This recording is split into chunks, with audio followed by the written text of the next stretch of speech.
सभी को very very good evening. मेरी आवाज़ आप तक शायद पहुंच रही होगी। हम लोग आज कुछ आयनिक इक्विलिब्रियम के मिक्स क्वेश्चंस हैं और ये क्वेश्चन जो हैं वो आपने पहले भी कभी किए होंगे। स्टैंडर्ड क्वेश्चंस हैं, बहुत बढ़िया क्वेश्चन हैं। तो मेरे अकॉर्डिंग आपको इन पर आज मेहनत करनी चाहिए। इन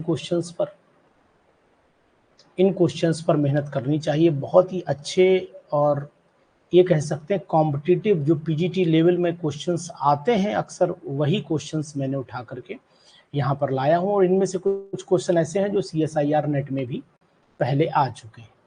तो एक बार आपको जरूर इन क्वेश्चंस पर जोर लगाना चाहिए, क्वेश्चन करना चाहिए और इनको प्रैक्टिस के लिए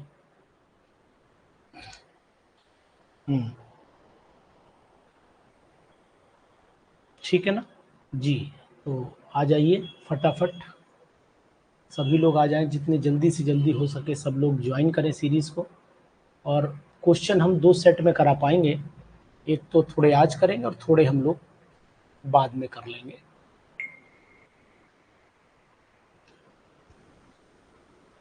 ठीक, चलिए।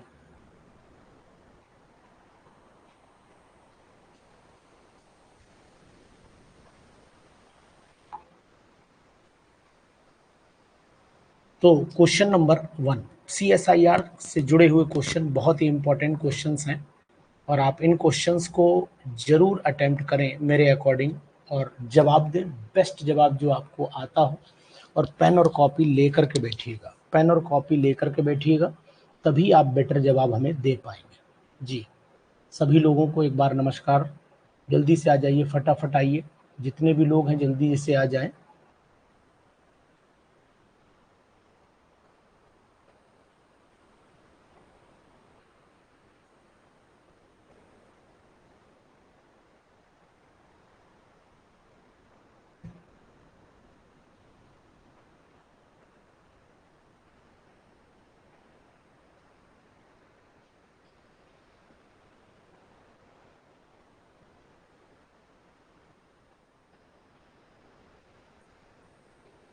चलिए, क्वेश्चन नंबर 1 का जवाब आपसे चाहूंगा कि आखिरकार 1 का जवाब क्या हो। बहुत ही अच्छा क्वेश्चन है और इम्पोर्टेंट भी, अच्छा होने के साथ साथ इम्पोर्टेंट क्वेश्चन भी है। तो what will be the pH of solution formed by mixing, यानी कि 40 ml आपने HCl लिया 0.1 मोलैरिटी का और 10 ml आपने NaOH लिया 0.45 मोलैरिटी का। तो अगर हम HCl को देखते हैं तो HCl की कंसंट्रेशन हो जाती है आपकी 0.1 इंटू 40 0.1 इंटू 40 और अपॉन में आ जाएगा 1000। तो ये आपका लीटर में कन्वर्ट हो जाएगा और जैसे ही लीटर में कन्वर्ट हुआ तो ये वैल्यू हो जाएगी आपकी कितनी हो जाएगी, ये हो जाएगी कितने जीरो आएंगे, 2 जीरो आएंगे ना, 0.204। ठीक, ये वैल्यू आ जाएगी। और ऐसे ही NaOH को जब आप निकालोगे तो NaOH की भी वैल्यू हो जाएगी 40, तो ml वो है ही, सॉरी वो आपकी है 10 ml है। तो इसका मतलब हुआ ये मोलैरिटी है 0.45 इंटू 10 बटे में चले आइए, बटे में आ जाता है आपका 1000। यहाँ भी कर दीजिए, एक काट दीजिए, ये भी आएगा आपका कितना आ जाएगा पॉइंट, ये इधर लगा है डेसिमल तो इसका मतलब 0.0045 आ जाएगा। ठीक, पहले भी हम लोग मनु आपने कैलकुलेट किया या केवल आपको याद है कि आंसर हमने निकाल दिया। तो इन दोनों का जो डिफरेंस आ रहा है, यानी कि NaOH बचा कितना, NaOH बचेगा आपका, इसमें से ये वैल्यू घटा दीजिए, NaOH अनयूज्ड कितना आएगा, अनयूज्ड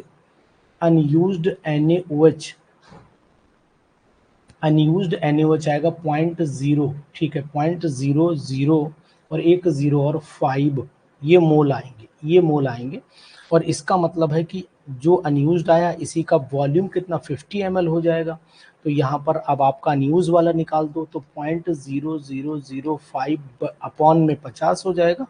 और जब ये 1000 से आप मल्टीप्लाई करेंगे, मोलैरिटी निकाल रहे हैं, सिंपल सी बात है, तो ये 0.01 आएगी, यानी 10⁻⁻² आएगी। तो P जो OH आएगी वो POH आ जाएगी आपकी 2, तो pH वैल्यू जो आएगी वो आपकी 14 - 2 बराबर 12 आ जाएगी।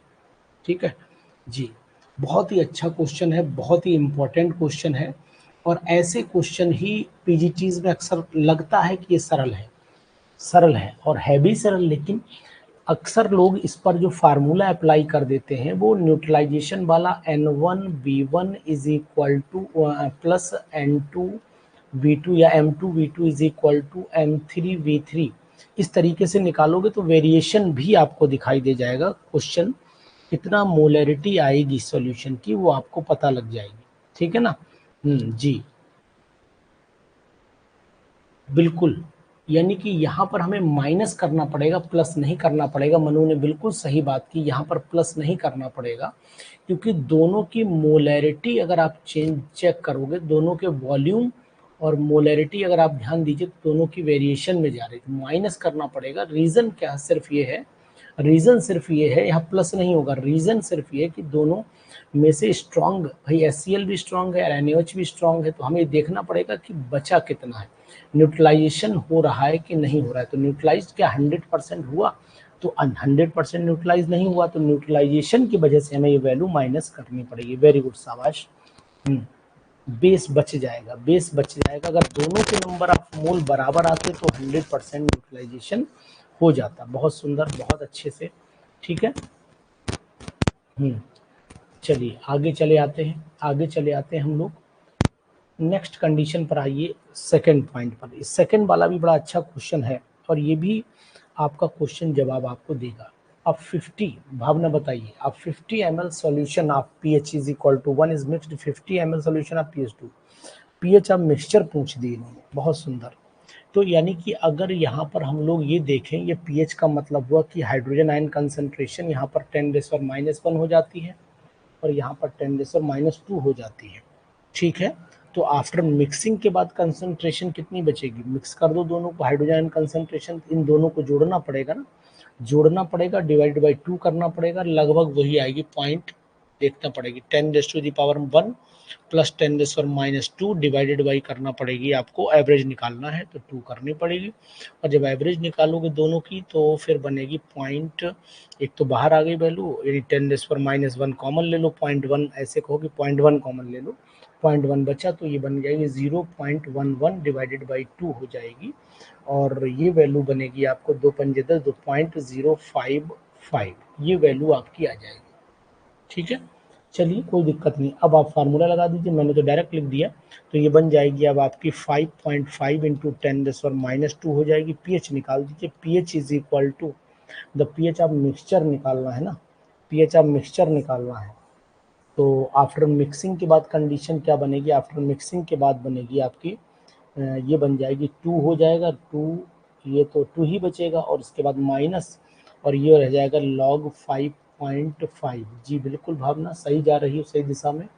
2 माइनस 5.5 की वैल्यू कितनी होती है, 2 माइनस 5.5 की लगभग 7 के आसपास, यानी कि 0.7 कुछ समथिंग आएगी, क्योंकि 5 की 0.69 फिर आगे जोड़ दो 7.45 आएगी, समथिंग कुछ होगी, चेक करिएगा।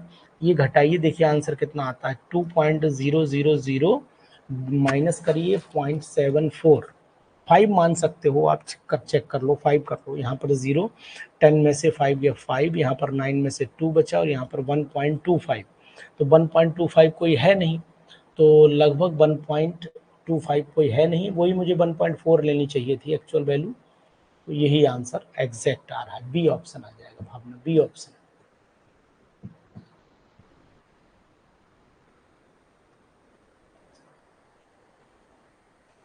ठीक है भावना, अर्चिता आंसर समझ में आया, समझ में आया। क्वेश्चन बताइए, अब आज बताइए कि क्वेश्चन का लेवल ठीक है आज, आज अर्चिता बताओ। बाकी लोग आज वो नहीं हैं, जो लोग बताते हैं कि सर क्वेश्चन सरल हैं, वो लोग गायब हो गए आज। बताइए, बाकी लोग बताइए, गायब मत होइए, बताइए। मैं आजकल लगातार, आप देख रहे होंगे यूट्यूब पर भी जो वीडियोस डाल रहा हूँ उनमें भी क्वेश्चंस आपको एकदम धांसू डाल रहा हूँ, धांसू डाल रहा हूँ, भले आप ना देखें। और दूसरी चीज़ आपको ये बताऊँ, उनको आप ज़रूर नोट डाउन किया करिए, यूट्यूब पर अलग से मैटर डाल देता हूँ कभी कभी, उसको आप ज़रूर देखा करिए, जिससे कि आपके अंदर एक कैपेसिटी डेवलप हो और एग्जामिनेशन को क्वालिफाई करने की पावर पैदा होनी चाहिए, पावर पैदा होनी चाहिए। चलिए ठीक, शाबाश, वेरी गुड। चलो क्वेश्चन नंबर 3 पर आ जाते हैं। भावना बताइएगा, ये भी क्वेश्चन ये सब आयनिक इक्विलिब्रियम के क्वेश्चन है।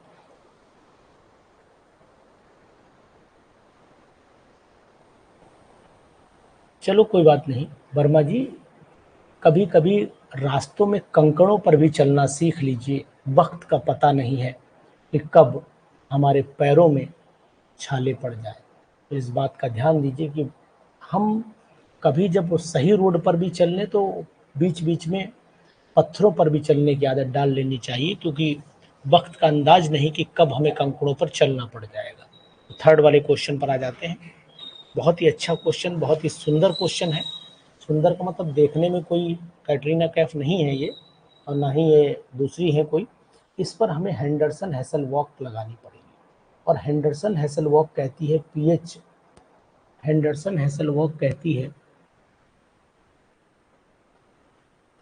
पीएच इज इक्वल टू क्या होता है पी के, अब इसमें के है pH of solution form by 0.1 sodium propanoate propanoic acid, मतलब ए लेना पड़ेगा, plus log salt upon acid लेना पड़ेगा।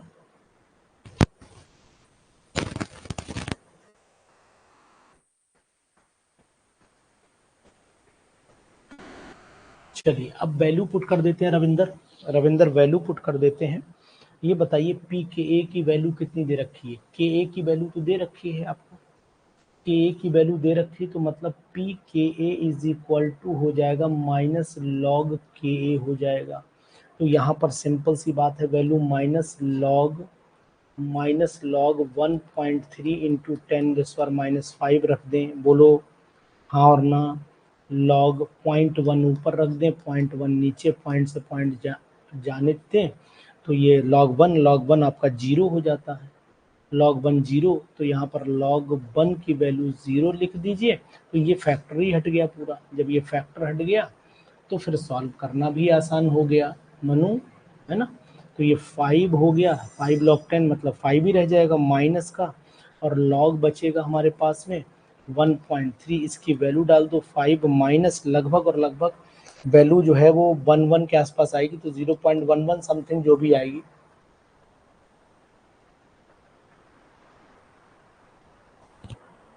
अरे ठीक है यार, कोई बात नहीं, हम भी तो कभी धीरे ही करते हैं सॉल्व वर्मा जी। हम भी बहुत धीरे ही सॉल्व करते हैं, गुणा भाग आप ही से करवाते हैं। तो ये 5 में से ये घटाओगे तो लगभग वही 9 के आसपास आ रहा है, तो यही आंसर आना चाहिए, यही आंसर आना चाहिए। देखिए सी ऑप्शन आना चाहिए। 113 है, चलो ठीक है, तो इसका मतलब फिर सी ऑप्शन आना चाहिए, बिल्कुल यही आंसर आना चाहिए। हम तो देखो हमने इतना निकाया, बाकी लोगों ने सब लगा दिया।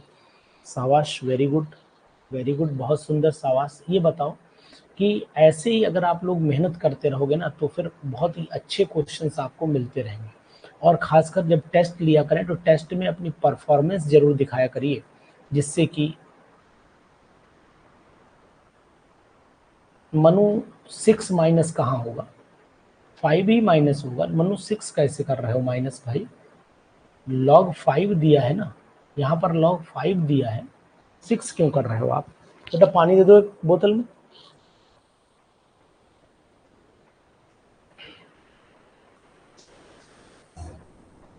आप 6 कर रहे हो, मैं समझ नहीं पाया क्यों कर रहे हो भाई।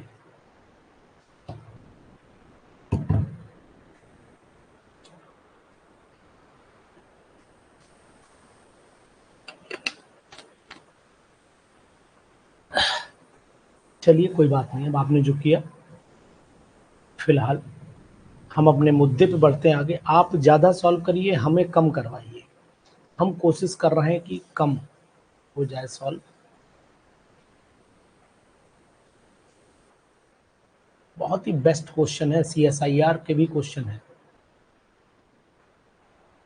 अच्छा, चलिए ठीक, कोई बात नहीं, फोर्थ वाले पे करिए। क्वेश्चन नंबर 4 बहुत ही अच्छा क्वेश्चन, बहुत ही उम्दा क्वेश्चन, लेंदी क्वेश्चन भी कह सकते हैं उसको। थोड़ा सा लेंथ भी इसकी ज़्यादा आएगी, कैलकुलेशन ज़्यादा करवाएगा। अब आप कैलकुलेट करिए। देखिए आज मैं समय आपको, भले मैं 20 क्वेश्चन नहीं कराऊँ, 15 ही कराऊँ, मैं 15 ही कराऊँ, लेकिन क्वेश्चन दमदार हैं आज, ये मान लीजिए। आपको चोट कर्री देनी पड़ेगी।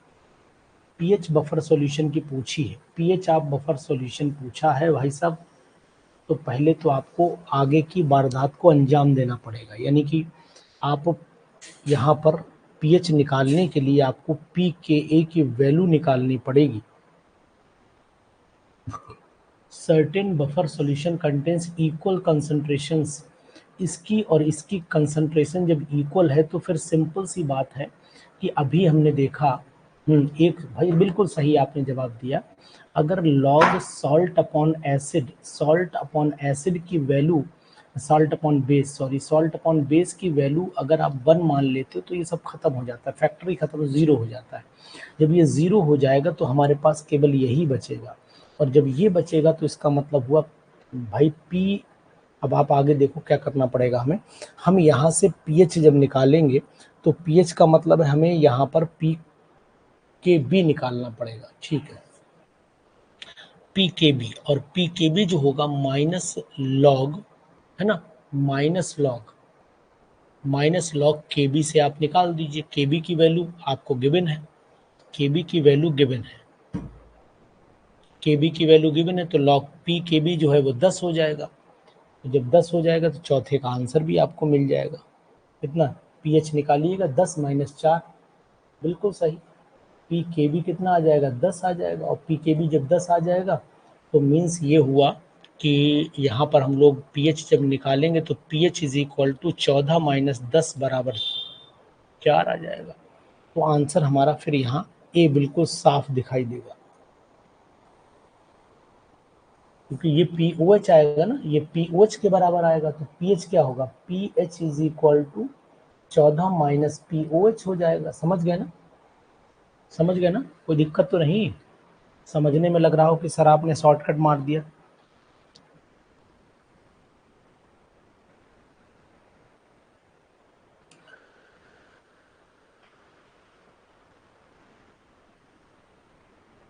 हाँ, फिफ्थ वाला तो रटा हुआ, बिल्कुल सही बात है, रटा हुआ है।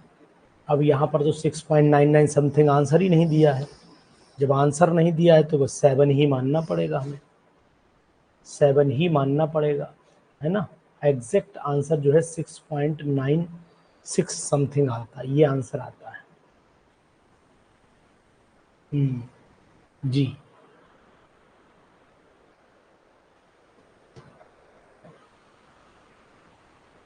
अच्छा निकाल लेते हो इसे, इसे कैलकुलेट कर लेते हो आप लोग, ये बताइए क्या आप इसे कैलकुलेट कर लेते हैं।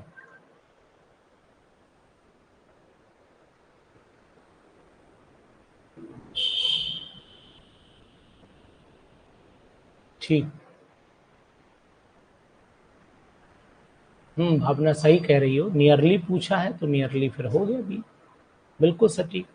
ये क्वेश्चन भी बहुत आता है पीजीटीज में, मतलब आज हमने आपको जो क्वेश्चन दिए, मैं खुद इन क्वेश्चन की इसलिए तारीफ कर रहा हूँ कि सिलेक्शन क्वेश्चंस का आपको बेटर मिला आज। ये पीजीटीज पर क्वेश्चन है।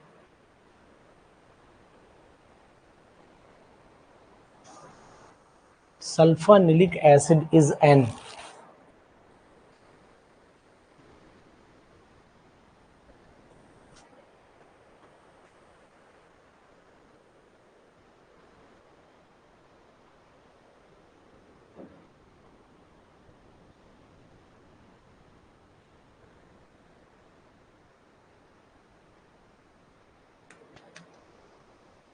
जी जी बिल्कुल सही भावना। छठे वाले का बताइए, सल्फानिलिक एसिड। अब सल्फानिलिक एसिड का फार्मूला याद है, सल्फानिलिक एसिड का अगर फार्मूला याद है तो हमें बड़ा खुशी होगी। यहाँ पर SO3H होता है और यहाँ पर आपका NH2 होता है, ये सल्फानिलिक एसिड होता है। तो अगर एक्वस सॉल्यूशन में आप इसे डिसॉल्व करोगे तो ये क्या बनाएगा, बताइए जरा।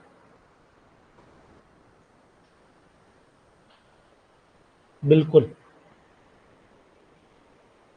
छठे का जवाब दीजिए।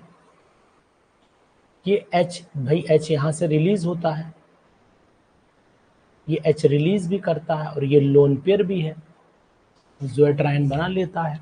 बिल्कुल सही है, ज्वेटर आयन बनाता है, आपकी बात बिल्कुल सही है, ज्वेटर आयन बनाता है, बिल्कुल एक्यूरेट। हम्म,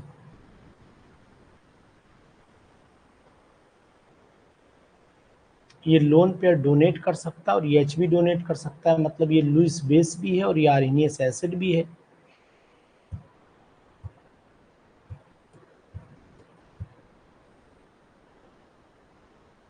तो आंसर फिर क्या आएगा भावना? आज भावना बहुत एक्टिव लग रही है मुझे। Answer both A and B आएगा। Answer both A and B आएगा। आज भावना ने कुछ अच्छी चीज खाई है, so she is active. She is active.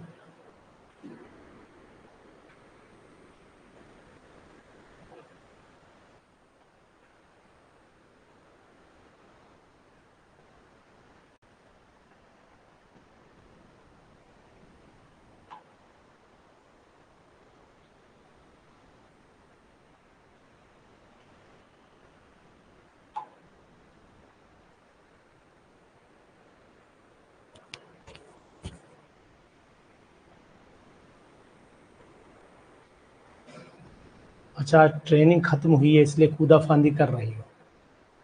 चलो शाबाश। दो तीन दिन बाद ड्यूटी फिर आ जाएगी, टेंशन ना लो, किसी न किसी की आ ही जाएगी। pH of solution at 25 degree Celsius is 2. If the pH is to be doubled, then the hydrogen ion concentration of the solution should be, क्या हो जानी चाहिए? सेवेंथ वाला बताइए। सेवेंथ वाला भाई, pH 2 का मतलब हुआ, इस pH 2 का मतलब हुआ है, pH 2 मीन्स हुआ, pH 2 मीन्स निकल के आया मीनिंग कि hydrogen ion concentration 10 raise to the power -2 है। इतनी बात समझ में आई। और कह रहा है कि if the pH is to be doubled, अगर पीएच दो गुनी कर दी जाए, पीएच दो गुनी कर दी जाए तो दोगुनी का मतलब 4 हो जाएगी। तो जब 4 हो जाएगी, हाइड्रोजन आयन कंसंट्रेशन आपकी 10 रेज़ टू दी पावर -4 हो जाएगी। देखो वर्मा जी, मुझे भी टाइम लगता है, तो इसका मतलब है कि ये सीधी सीधी 100 टाइम्स डिक्रीज कर जा रही है, 100 गुने का डिफरेंस आ जा रहा है। देखो 10 - 2 बटे 10⁻⁻4, जब ये ऊपर जाएगी 10⁻2 इंटू 10⁻4 हो जाएगा। डिफरेंस जो आएगा वो 100 टाइम 100 टाइम्स का आएगा, 100 टाइम्स का आएगा। अब 100 टाइम्स घटेगी या बढ़ेगी? तो 100 टाइम्स घट जाएगी जी, डिक्रीज कर जाएगी। तो आंसर बी तो इंक्रीज 100 टाइम्स थोड़ा, डिक्रीज 100 टाइम्स आएगी। तो ऑप्शन आगे ढूंढना पड़ेगा ना, अभी ऑप्शन आगे ढूंढना पड़ेगा, दिया होगा।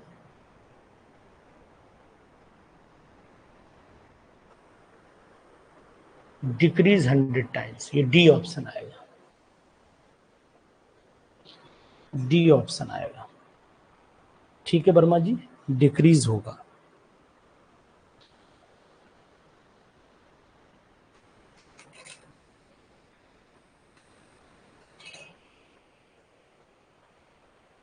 जी ठीक है, चलिए शाबाश। 8वें क्वेश्चन पर ही बहुत ही क्वेश्चन, अगर बिहार बीपीएससी में, तो आप ये मान के चलो बीपीएससी में तो आपको इस वाली पीडीएफ से,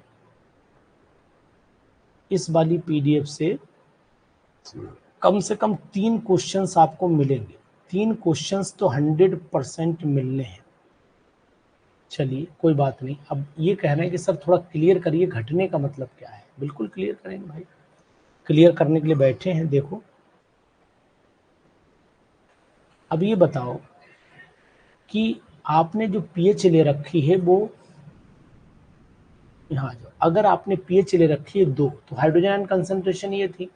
अगर पीएच आपने बढ़ाई, पीएच मतलब बढ़ाने का मतलब दोगुनी की, तो पीएच दोगुनी का मतलब हुआ कि डाइल्यूशन आपने जो है वो, आपने पीएच बढ़ाने का मतलब यहाँ हाइड्रोजन आयन कंसंट्रेशन बढ़ाई, और हाइड्रोजन आयन कंसंट्रेशन बढ़ाई तो मतलब एसिडिक करैक्टर बढ़ा, एसिडिक करैक्टर बढ़ा। और जब एसिडिक करैक्टर बढ़ा तो इसका मतलब है कि वैल्यू पीएच की घटती चली जाएगी, डिक्रीज होती चली जाएगी। Acidic character means, acidic character means हो जाएगा पीएच डिक्रीजेस, पीएच डिक्रीज करेगी।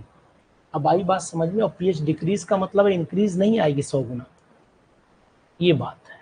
चलो कुछ बात समझ में आई जो मैंने बोली? क्वेश्चन नंबर 8 का जवाब आपने दे दिया है शायद। ठीक, क्वेश्चन नंबर 8 का जवाब सभी लोग दे चुके हैं। ऐसे क्वेश्चन परेशान भी करते हैं और इम्पोर्टेंट भी होते हैं। Buffer solution contains 0.1 molar. Bhumi, आपको क्वेश्चन कुछ समझ में आ रहे हैं?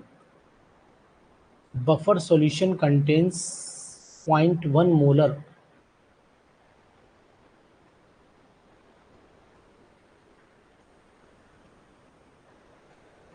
The buffer solution contains 0.1 molar each of the acetic and sodium, यानी कि दोनों की 0.1 मोलर।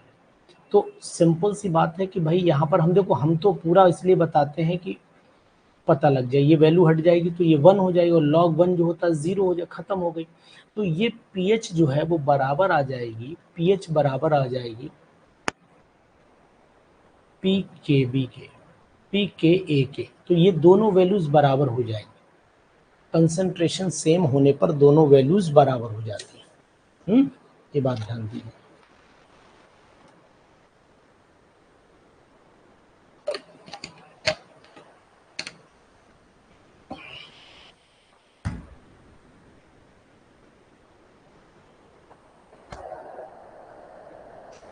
माइनस लॉग pKa नहीं होता है, ध्यान दो भूमि, माइनस लॉग pKa नहीं होता है। यहाँ पर pKa ही दिया है ना, फार्मूला होता है pH is equal to pKa plus log salt upon acid, ये फार्मूला होता है। ये वैल्यू हो गई 0, ये वाली, तो ये pKa के बराबर ही तो रह जाएगा ना।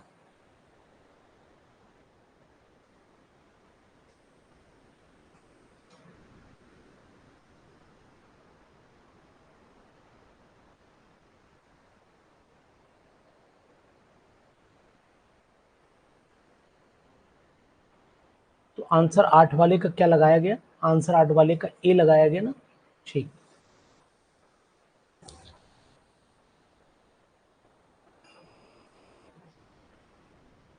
चलिए, गंगा मैया की जय हो। When 2 mole of HCl are added, when 2 mole of HCl are added to 1 liter of acidic buffer, its pH changes from 3.4 से 2.9 हो गई। क्वेश्चन में दम लग रही है, हर क्वेश्चन में दम लगानी पड़ रही है, जान लो आप। ठीक है, ऐसे नहीं, हलवा नहीं है कि मुंह में रख के कचुर कुचुर खा लिए। चलो, 9th वाले का जवाब आपने दिया है, क्या दिया है आपने? 9th वाले का सी दिया है प्रीति ने। हाँ, बिल्कुल बिल्कुल 100%। बफर कैपेसिटी का फार्मूला आपको पढ़ाया मैंने, ईमानदारी से बताना। मैंने एक वीडियो में बफर कैपेसिटी का भी जल्दी ही फार्मूला पढ़ाया था, बफर कैपेसिटी का, अगर आपको याद हो तो। तो बफर कैपेसिटी का मतलब हो गया number of moles acid base के 1 लीटर में। ठीक है, नंबर ऑफ मोल्स कितने? 2 हैं, तो 2 ऊपर रख दो, 2 ऊपर रख दो। नीचे डिफरेंस, दोनों का डिफरेंस कितना है? 3.4 माइनस 3.4 माइनस 2.9 बराबर हो जाता है 2/0.5 हो जाता है। तो आप डिवाइड करो तो 0 हो गया, 5 चौक 20, 4 आंसर आ गया। बहुत ही अच्छा क्वेश्चन है, इस पर पीजीटी लिख लो। भावना, भावना इस पर पीजीटी लिख दो, मत्था टेक लो और मोबाइल को एक बार किस कर दो। क्वेश्चन समझ लो, आ गया, क्वेश्चन आ गया, रखा हुआ है पीजीटी में, आ गया, समझ लो दीक्षा, आ गया 100%। बताना मत किसी को ये बात, अगर तुमने बताई तो समझ लेना।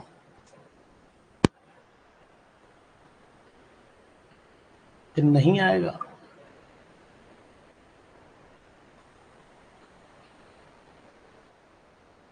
इस पर भी लिख लो, आ गया, आ गया 100%। बहुत इंपॉर्टेंट, बहुत इंपॉर्टेंट। 10th वाला बताइए, 10th वाला बताइए, जलवा है आज। 10th वाले का जवाब बताइए।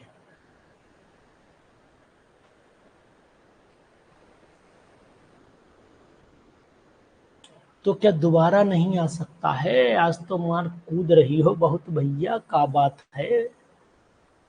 1 ml of 0.1 NaCl, 1 ml of 0.1 HCl is added to 1 liter solution of sodium chloride. The pH of resulting solution, जरा बताओ जल्दी से फटाफट 10th वाला.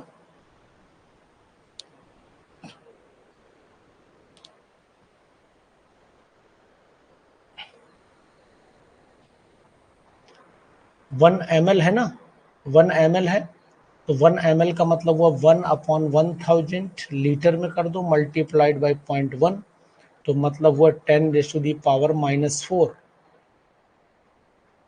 सोडियम क्लोराइड न्यूट्रल है, ये न्यूट्रल होता है इसलिए पीएच पर कोई असर कर नहीं पाएगा, तो इसका मतलब है H पॉजिटिव आयन कंसंट्रेशन 10⁻⁴, तो पीएच जो होगी वो आपकी 4 आ जाएगी, सी आ जाएगा. NaCl is neutral in solution. NaCl is neutral in solution, that's why there is no change in pH. pH बदल नहीं पाएगी. कितना बढ़िया क्वेश्चन है, कितना मतलब टेक्निकली उसने पूछा है, वो चीज आपको आ रही है.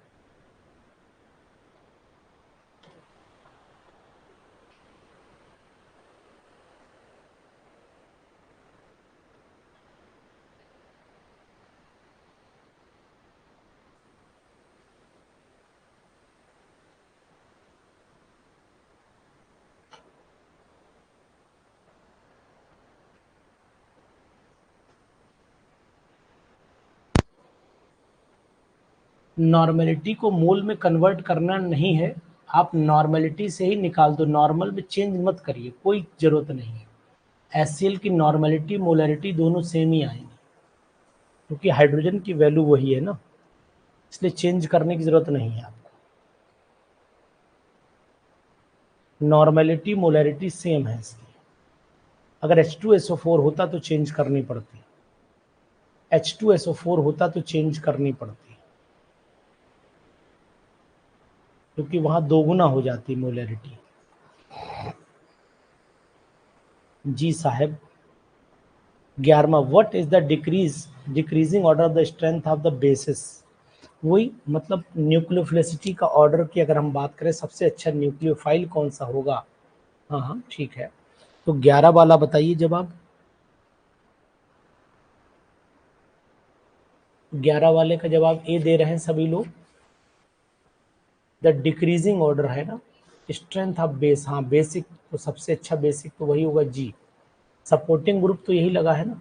न्यूक्लियोफिलिसिटी का अगर ऑर्डर में भी देखो तो ऐसे ना बोले न्यूक्लियोफिलिसिटी तो गलत ही हो जाएगा. Decreasing order strength of base, basic strength की बात करें, बेसिक स्ट्रेंथ की बात करें तो फिर जी जी जी बिल्कुल सही. यानी कि 11 वाले का जो ऑप्शन आप दे रहे हो ए, बिल्कुल 100% राइट है ए. मतलब कॉन्जुगेट एसिड जो होता है बेस का, जो आप ऐसे सुनो, मेरी बात को समझने की कोशिश करो आप.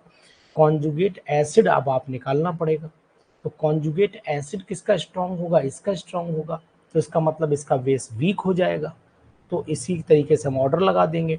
तो अगर हम लोग एसिडिक स्ट्रेंथ देखें तो सबसे ज़्यादा OH की आएगी, फिर इसकी आएगी, मतलब उल्टे ऑर्डर में लगा दें तो फिर बेसिक स्ट्रेंथ यही होगी. बिल्कुल एक्यूरेट हैं आप, और आपके जवाब को मैं यहाँ पर मान्यता देता हूँ और मोहर लगा देता हूँ. Is it clear. क्वेश्चन मैंने कहा भले ही आज 20 से 22 ही हो, कोई बात नहीं, लेकिन आप सब क्वेश्चन सॉल्व करें, घर के लिए कोई छूट नहीं है. और कल मैं आपको अभी वीडियो के बीच में ही बता दे रहा हूँ, कल और परसों 2 दिन मैं ड्यूटीज पर रहूँगा लगातार कंटिन्यू, तो संभावना हुई जो टेस्ट की ज़्यादा है, टेस्ट की में ज़्यादा है. मैंने बोला है कि कल टेस्ट आपको मैं लगाऊंगा. इसका बोला था मैंने, कल पीएच का बोला था, पीएच यानी आयनिक इक्विलिब्रियम का टेस्ट लगाऊंगा कल. कल आयनिक इक्विलिब्रियम का टेस्ट और परसों मेटलर्जी का टेस्ट, यही बोला था ना मैंने. कल इक्विलिब्रियम का टेस्ट और परसों मेटलर्जी का टेस्ट लगेगा.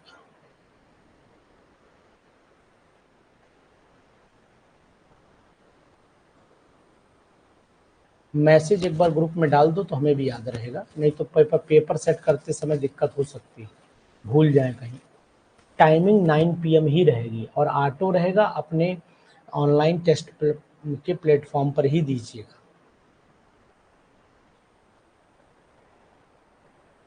नौ बजे, रात में 9 बजे का ही टेस्ट होगा.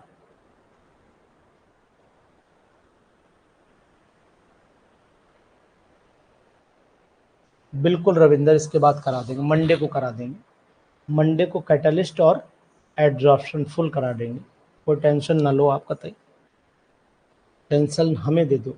चलिए 12वें का जवाब दीजिए, 12th वाले का जवाब दीजिए। अब वो कह रहा है कि the pH of the solution obtained by dissolving इतना mole of strong electrolyte calcium hydroxide है to form 100 ml of saturated solution बना लिया। तो इसमें 2 OH आयन मिलेंगे ना, 2 OH आयन मिल जाएंगे। तो अब अगर हम इसको डिसोसिएट करें तो 0.0005 मोल अपॉन में वॉल्यूम आ गया 100। तो इसकी मोलैरिटी निकाल दो पहले, इसकी मोलैरिटी निकाल दो पहले, मोलैरिटी इज इक्वल टू हो जाएगी 0.0005 अपॉन 100 मल्टीप्लाइड बाई 1000।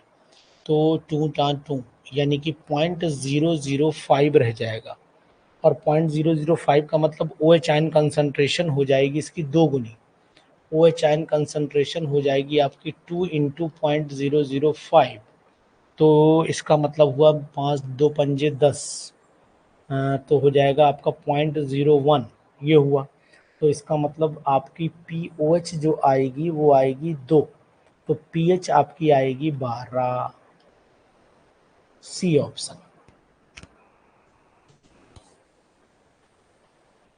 बताइए सही है? बताइए जनाब, आप ही लोग बताएंगे, आप लोग ही बताएंगे कि सही है और गलत क्या है। मैंने तो कैलकुलेशन कर दी, अब आपको इस पर अपना दिमाग लगाना है।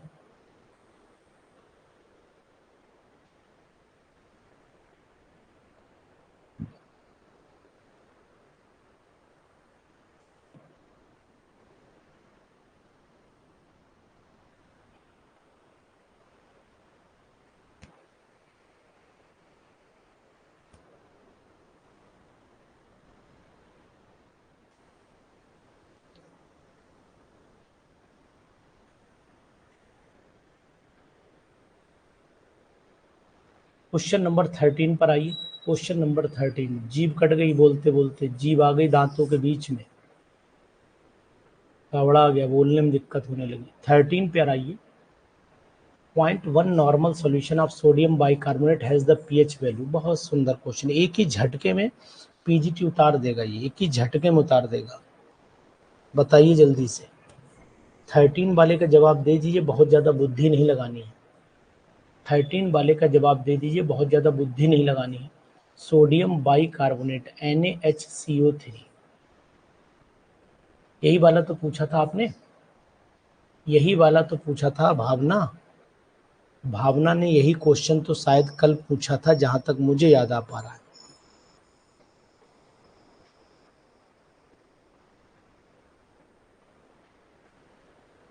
हाँ? चलो भावना देखो, अगर ये आयनाइज होगा तो ये Na पॉजिटिव आयन बनाएगा और HCO3 नेगेटिव आयन बनाएगा। ये OH नेगेटिव आयन से कंबाइन करेगा तो NaOH बना लेगा, और ये आपका H पॉजिटिव आयन से कंबाइन करेगा तो H2CO3 बना लेगा। इसका अगर हम लोग डिसोसिएशन कांस्टेंट, नहीं मनु उपाध्याय नहीं, अगर सुनो मनु उपाध्याय, जल्दीबाजी ना करो, समझो। इसका अगर हम लोग सेकंड, भाई इसके H इतना ही है, तो इसका मतलब है अगर 2 कांस्टेंट आएंगे, K1 आएगा और एक K2 आएगा।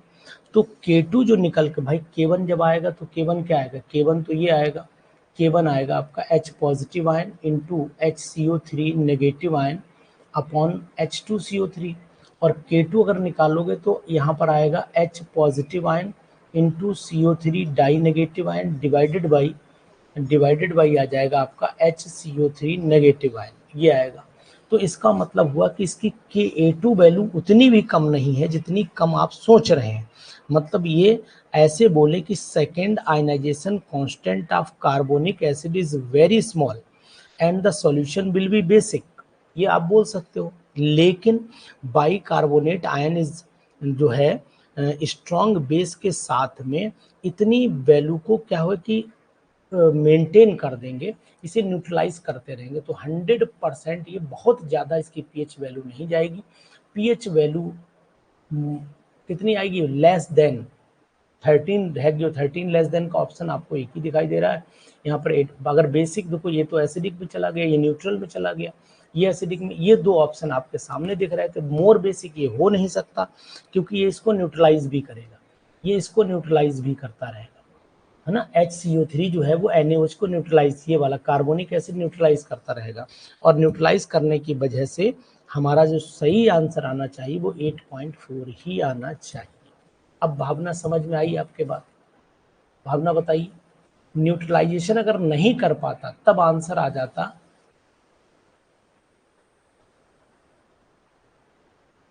अगर न्यूट्रलाइजेशन नहीं कर पाता तो फिर आंसर हमारा डी आता, तो आंसर डी आता। ठीक है, न्यूट्रलाइजेशन कर रहा है, इसीलिए आपसे जब कहा जाता है, इस बात का ध्यान देना भावना, ये कहा जाता है जब कोई एसिड, मान लीजिए किसी ने बेस पी लिया तो एसिड नहीं पिलाया जाता है उसे, एसिड नहीं पिलाया जाता है, फिर उसे वीक एसिड पिलाया जाता है, एसिड नहीं वीक एसिड पिलाया जाता है। अगर कोई धोखे से NaOH खा ले, पी ले, तो हम उसे फिर सिट्रिक एसिड पिलाएंगे, एसिटिक एसिड पिलाएंगे, बेकिंग पाउडर खिला दीजिए, तो समझ में आई बात? नहीं तो वो न्यूट्रलाइज कर देता है, न्यूट्रलाइज करेगा और हीट भी जनरेट नहीं करता है, हीट भी जनरेट नहीं करेगा। तो पता लग किसी ने एसिड पिया और NaOH पिला दिया, पेट फट जाएगा, आवाज आएगी जोर से, धड़ाक से, पेट बाहर गिरेगा आके कूद के, बटोल के फिर अंदर रखना पड़ेगा उसे। जी 14 वाले पे आइए, 14 वाले पर आइए, बहुत ही अच्छा question. The hydrogen ion concentration of slightly acidic water solution is represented by, the hydrogen ion concentration of a slightly acidic water solution can be represented by,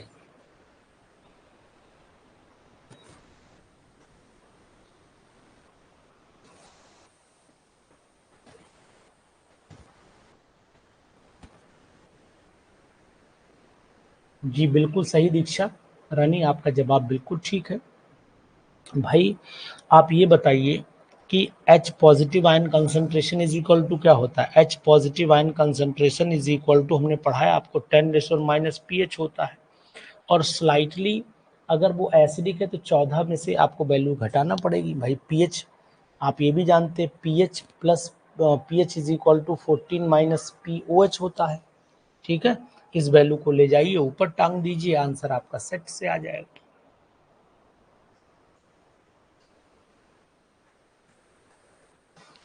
ये वाला 15वां भी सरल क्वेश्चन है, देखो मजा आ रहा होगा आज तो थोड़ा आनंद आ ही रहा होगा। और आज मैंने एक वीडियो डाली है यूट्यूब पर, आप उसे जरूर देख करके उनके पॉइंट को कॉपी पर नोट कर लीजिए, कॉपी पर नोट कर लीजिए। और सबसे ज्यादा लिखा अपना ही समझ में आता है, दूसरे का लिखा समझ में कम आता है।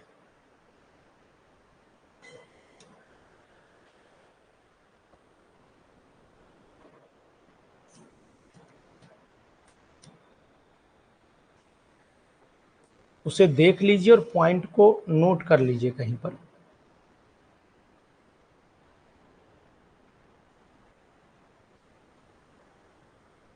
पंद्रह का ए हो जाएगा कॉन्जुगेट बेस, बिल्कुल सही जवाब है आपका, सही जवाब है यहाँ पर 15 का आपका ऑप्शन ए आ जाएगा। ठीक है, चलिए 5 क्वेश्चन हम लोग और करेंगे आज, क्वेश्चन में दम है इसलिए 5 और करेंगे, 22 तक करेंगे, टोटल 22 तक करेंगे, यानी कि 7 और करेंगे। जी बताइए।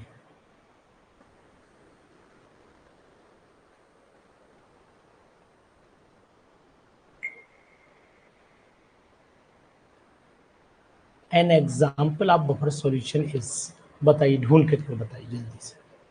वीक एसिड होना चाहिए, it's salt with strong base होना चाहिए। तो वीक एसिड नीचे तो हमें कहीं दिख ही नहीं रहा, एक ही दिख रहा है 16 में हमें एक ही दिख रहा है, पहला वाला ही दिख रहा है, बाकी तो सब स्ट्रॉन्ग एसिड है, स्ट्रॉन्ग एसिड वीक बेस है, लेकिन यहाँ NaOH दिया है। ठीक है, बिल्कुल सही जवाब है आपका, ये ही होगा, बिल्कुल सही। According to Bronsted definition of acids and bases, according to Bronsted definition of acids and bases, जी बताइए।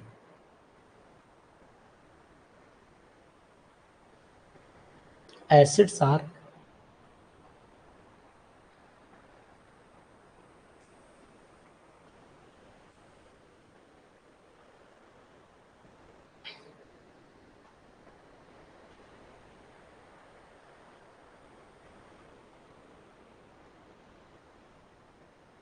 सत्रह का जवाब दीजिए।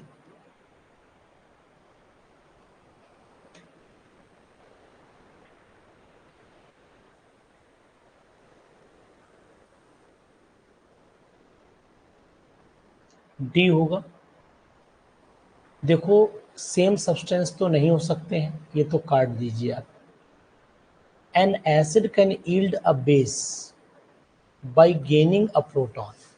देखो ब्रोंस्टेड और लॉरी का कंसेप्ट ये कहता है कि जो H पॉजिटिव आयन देता है वो एसिड कहलाता है, और जो H पॉजिटिव आयन लेता है वो बेस कहलाता है। ठीक है, ये ब्रोंस्टेड लॉरी का कंसेप्ट है। तो N acid can yield a base bye gaining a proton. बताइए, यही जवाब सही है।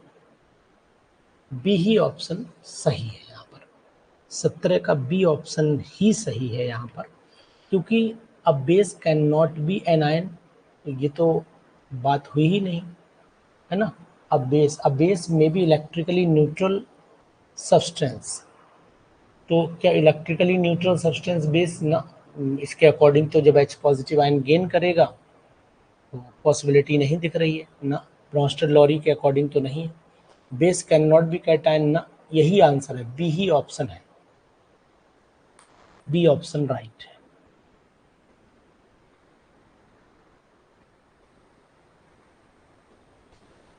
अ सॉल्यूशन विद, हाँ न्यूट्रल तो सॉल्ट होगा। A solution with pH2 is more acidic then the pH6 by the factor. कितने गुना हो जाएगा? 400 गुना हो जाएगा या 1000 गुना हो जाएगा? 400 हो जाएगा या 1000 हो जाएगा? देखिए, या क्या, सॉरी 10,000 हो जाएगा। यानी कि 4 हुआ ना, तो 4 का मतलब हुआ 10⁻⁴, मतलब 10,000। हाँ ठीक, यही होगा, 10,000 ही होगा। देख रहे हो कहाँ भाग रहा है। तो ऐसे नंबर भागते हैं, ऐसे ही नंबर भागते हैं, मेरिट ऐसे ही भागती है। 2 क्वेश्चन गलत हुए, पता लगा 2000 बच्चे नीचे खसक गए हम। 2 नंबर गलत होने पे ही, 2 क्वेश्चन गलत, हम लोग पता लगा 200 बच्चे नीचे पहुंच गए खट से। बोले यार बताओ यार, 2 क्वेश्चन हो जाते यार, सिलेक्शन हो जाता मेरा। Of the following ions, the one which is an ampholyte, what is the meaning of ampholyte? पहले तो एम्फोलाइट बताइए क्या होता है, what is the meaning of ampholyte? What is the meaning of ampholyte? पहले एम्फोलाइट बताइए होता क्या है।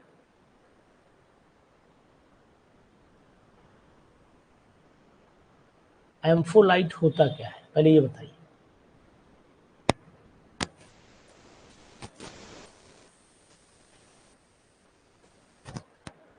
एम्फोटेरिक इलेक्ट्रोलाइट, एम्फोटेरिक इलेक्ट्रोलाइट होता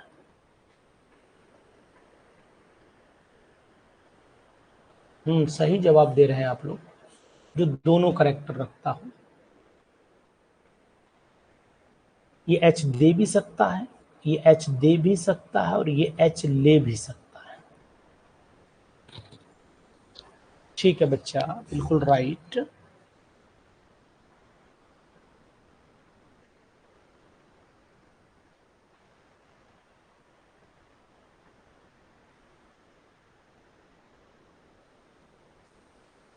बीस बताइए, 20, क्वेश्चन नंबर 20।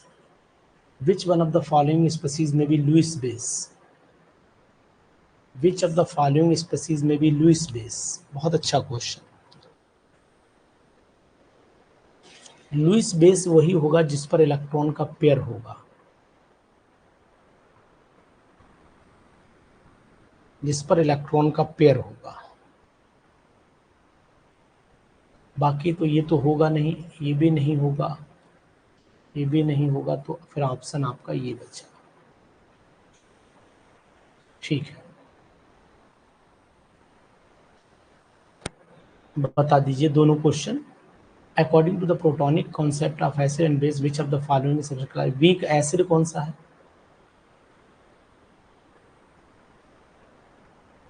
21 वाले का जवाब दीजिए। वीक एसिड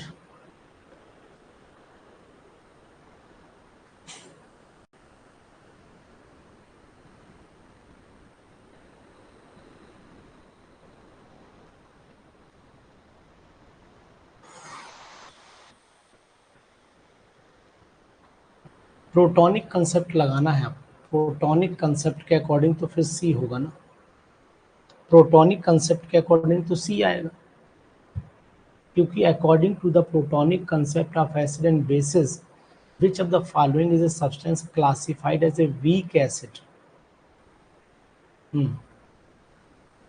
ठीक, शाबाश।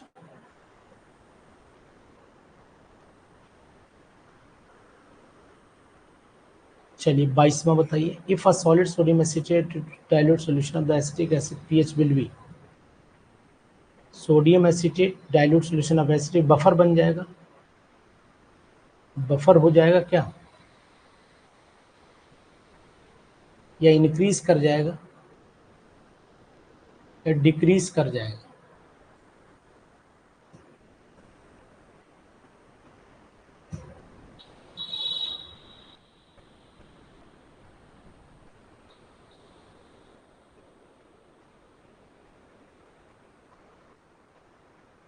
देखो ये हमारे साथ बिल्कुल, ये देखो इंक्रीज कर जाएगा, बिल्कुल बफर नहीं बनेगा। देखो ये हमारे पास एसिटिक एसिड है, यही क्वेश्चन गलत होगा। ये एसिटिक एसिड है हमारे पास, इसमें हम सॉलिड सॉलिड सोडियम एसिटेट डाल रहे हैं, ठीक है, to the dilute solution of acetic acid, यानी कि इसमें ऑलरेडी पहले पानी पड़ा हुआ है। तो क्या होगा, जैसे ये टूटेगा तो ये क्या टूटेगा, CH3COONA,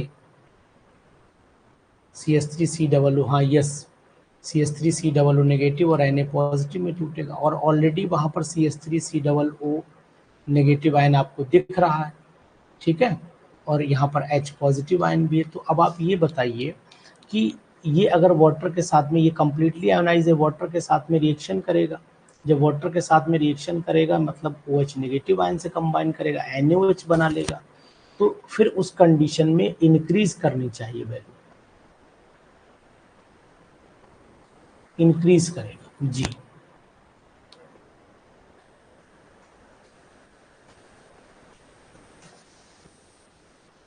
H पॉजिटिव आयन का नंबर घट जाएगा ना, H पॉजिटिव आयन रिवर्ट कर जाएगा भाई, ये बैक मार जाएगी रिएक्शन, ये बैक मार जाएगी, मतलब इसका कॉन्जुगेट बेस बनेगा, ठीक है।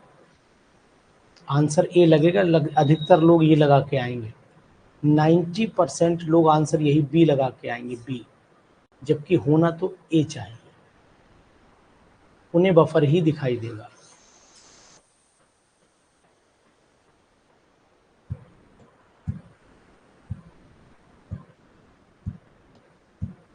इक्कीस को एक्सप्लेन कर दें लोग ना, चलिए 21 को समझ लीजिए।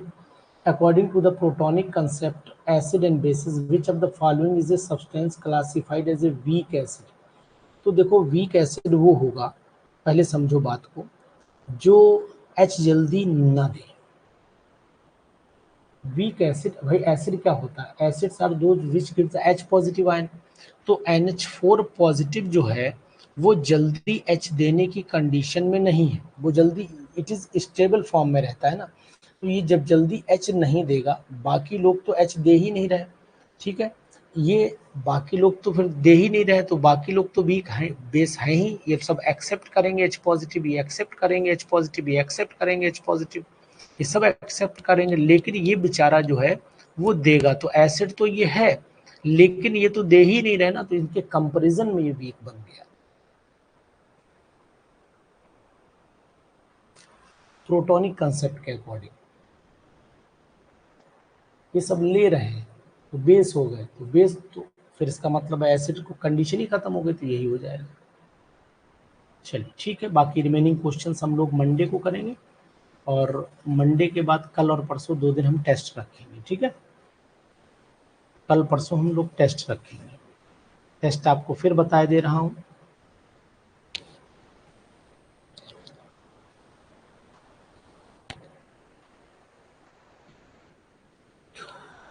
टेस्ट आपको फिर बता दे रहा हूँ। पहले इन आयनिक इक्विलिब्रियम का होगा कल, और परसों होगा आपका मेटलर्जी का, ठीक है। Okay, good night to all.